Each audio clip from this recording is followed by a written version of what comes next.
In the name of Allah, the most gracious, the most merciful, peace be upon you, viewers of Heartbeats for Allah.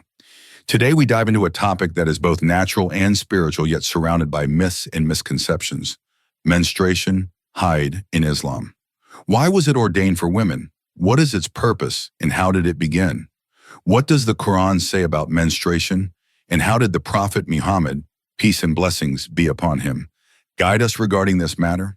We will also explore how menstruating women were treated by earlier communities, particularly in Jewish and Christian traditions. Our discussion today is rooted in authentic Islamic references, aiming to provide clarity and wisdom about a process as significant as it is misunderstood.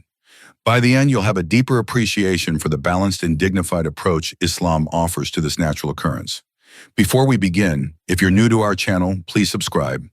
The Quran directly addresses menstruation in Surah Al-Baqarah, verse 222, where Allah Almighty says, "They ask you about menstruation. Say it is harm, so keep away from women enduring menstruation and do not approach them until they are purified. And when they have purified themselves, then come to them from where Allah has ordained for you.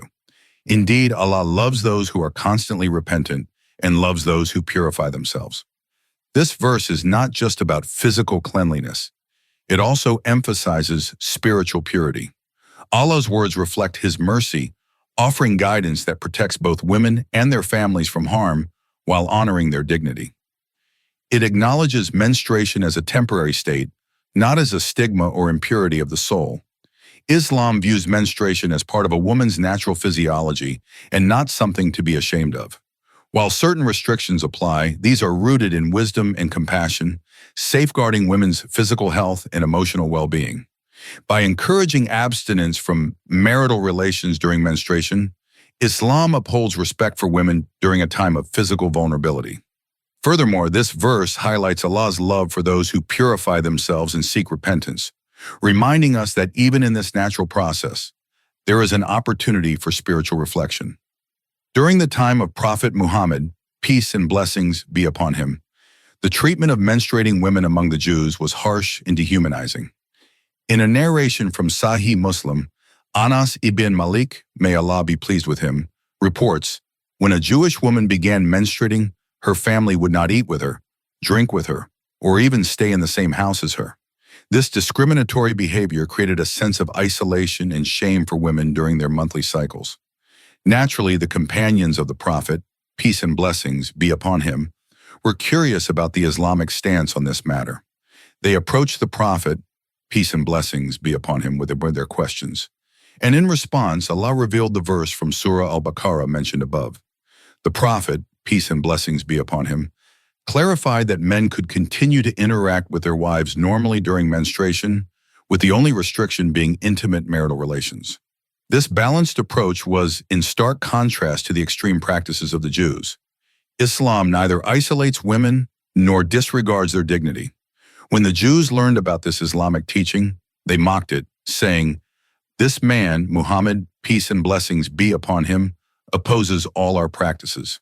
Some companions influenced by this criticism suggested adopting similar avoidance measures. However, the Prophet's disapproval of such imitation was evident in his expression. To reassure his companions, he later invited them, offering milk to signify his continued love and acceptance. The origins of menstruation have been the subject of discussions among Islamic scholars and historical traditions. Some interpretations suggest that menstruation began with Eve, Hawa, peace be upon her, as a consequence of her eating from the forbidden tree in paradise.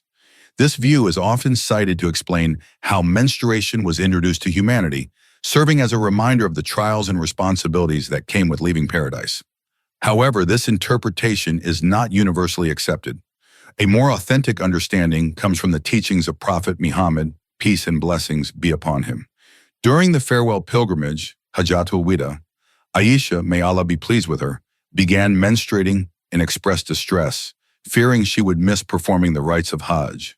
The Prophet, peace and blessings be upon him, comforted her, saying, "This is something Allah has ordained for the daughters of Adam. Perform all the rituals of Hajj except tawaf around the Kaaba until you are purified." Sahih Bukhari, Sahih Muslim. This hadith highlights that menstruation is not a punishment, but a natural decree by Allah for all women. It underscores Allah's wisdom in creating a biological system that symbolizes fertility and life, enabling the continuation of humanity. It is a testament to the divine design of the human body. Additionally, some narrations suggest menstruation began with the women of Bani Israel due to their misconduct in mosques. It is said that their inappropriate behavior during prayers led to divine punishment. However, these accounts lack strong evidence and are not widely accepted by scholars. The Prophet, peace and blessings be upon him, clarified that menstruation existed from the time of Eve, emphasizing its natural role in creation. This understanding reinforces that menstruation is a divine decree with biological and spiritual significance, reflecting Allah's perfect design. It serves as a reminder of the responsibilities and blessings that come with being a woman in Islam. In Islam, menstruation, haid, is recognized as a natural biological process that Allah has decreed for women. It is the cyclical discharge of blood from the uterus, signifying a woman's fertility and her ability to conceive. This process is not viewed as a punishment or a deficiency, but as a part of the divine design, reflecting the wisdom and mercy of Allah in creating humanity. The Quran and Hadith emphasize that menstruation is a temporary state of physical impurity, najasa, during which women are exempt from specific acts of worship such as salah prayer and Sawm fasting. However, this does not imply any form of spiritual impurity.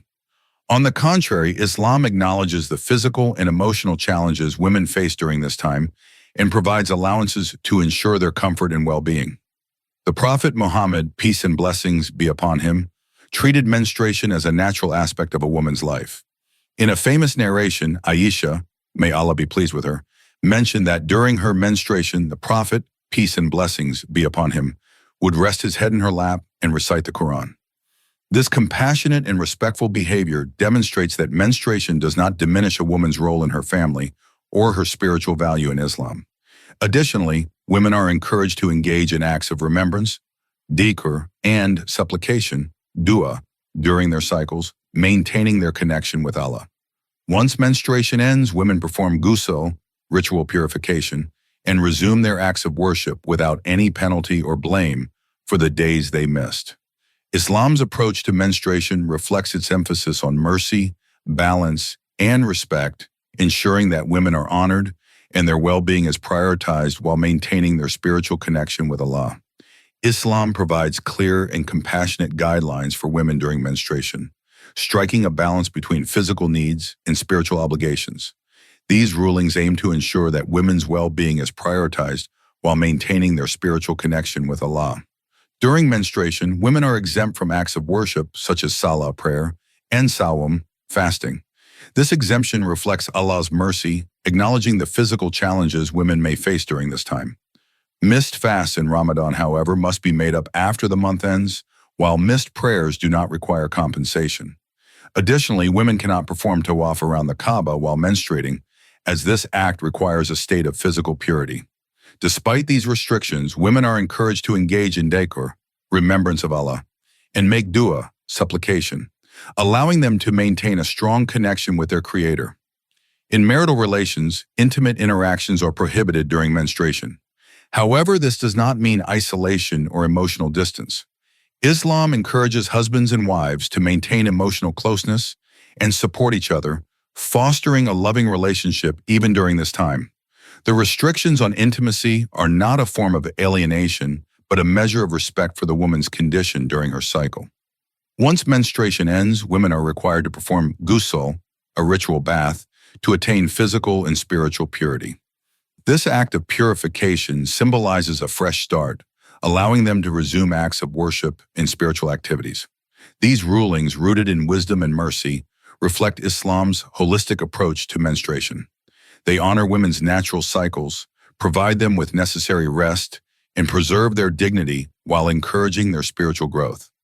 Islam emphasizes the dignity and respect of women during menstruation. Unlike other traditions that treated menstruating women as impure or untouchable, Islam recognizes menstruation as a natural process. The Quran and Hadith provide a balanced approach that allows women to maintain their dignity while observing temporary restrictions for acts of worship.